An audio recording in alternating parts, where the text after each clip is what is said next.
Good morning mga idol kong driver. Kasama na din po yung mga kasamahan natin sa industrial pagtatanod na.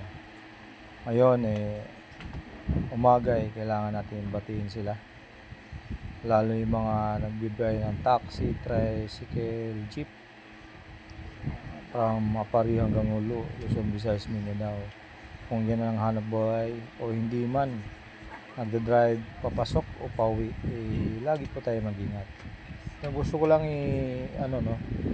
i-aware lang sa lahat na huwag na tayo maging dun sa mga batas na pinatutupad ngayon na about sa traffic.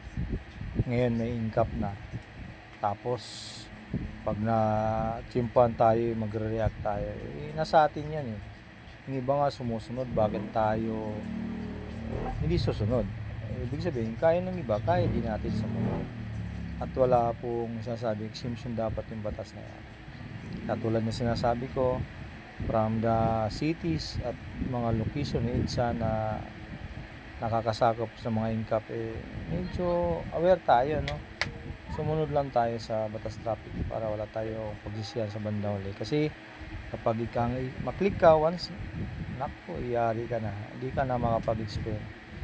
Muli ang iyong lingkod, yung kaibigan, nagsasabi, huwag nyo hayaan na magpasakop tayo dun sa ating lagi tayo maging humble lang habang tayo nagmamahinga.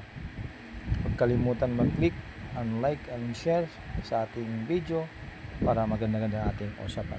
Maraming salamat.